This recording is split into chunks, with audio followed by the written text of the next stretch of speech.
అర్హర్ మహాదేవ్.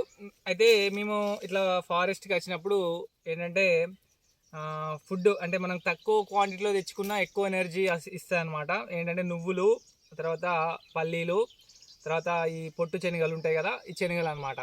ఇవి తీసుకొచ్చుకుంటాము. ఇవి కొన్ని తినగానే మంచి ఎనర్జెటిక్గా అనిపిస్తుంది, మనకు డే మొత్తం ఫుల్ యాక్టివ్గా అనిపిస్తుంది అనమాట. అలాగే ఆ పిచ్చి పిచ్చి ఫుడ్ తినకుండా, జంక్ ఫుడ్ తినకుండా ఇవి తింటే చాలా హెల్త్కి మంచిది అనమాట. ఇవి తింటూనే మేమంటే ఇక్కడ నేచర్ని కూడా ఎంజాయ్ చేస్తాం.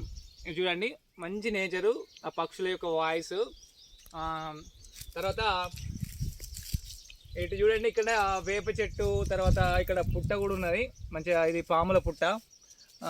ఇట్లా ఇవన్నీ పుట్టలు ఉన్నాయి. ఇప్పుడు మనము ఇక్కడ చూసినట్టయితే మేము వచ్చిన తర్వాత అలాగే ఊరికే ఉండకుండా ఈ వర్కౌట్స్ కోసం ఈ స్ప్రింగ్ యూజ్ చేస్తాం.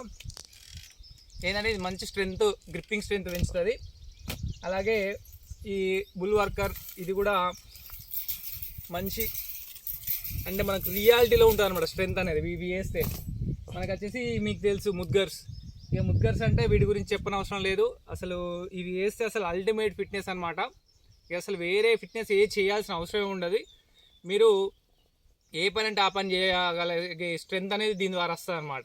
ఏంటంటే మనకు ఫుల్ స్ట్రెంగ్త్ అనేది ఇస్తుంది. ఈ ముద్గర్స్ అనేవి కంపల్సరీ క్యారీ చేస్తాం, ఎందుకంటే మాకు నేచర్లో అక్కడక్కడ మాకు మంచిగా ఉన్నప్పుడు చేయడానికి.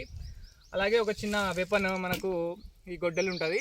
ఇది ఎందుకంటే ఏదన్నా ఫ్రూట్స్ కానీ ఏదైనా పైన కొమ్మలు ఉన్నప్పుడు వాటిని ఎక్కడానికి, అట్లా చదును చేసుకోవడానికి, కింద కూర్చున్నప్పుడు చదును చేసుకోవడానికి, చెట్లు చిన్న చిన్నవి ఉంటాయి ఇట్లా క్లీన్ చేసుకొని అక్కడ కూర్చోవడానికి ఇది యూజ్ చేస్తాం.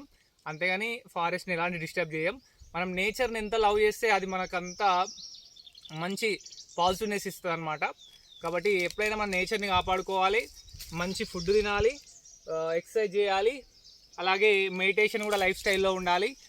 హాయిగా ప్రశాంతమైన లైఫ్ గడపగలుగుతాం ఇలా ఉంటే. Her her Mahadev.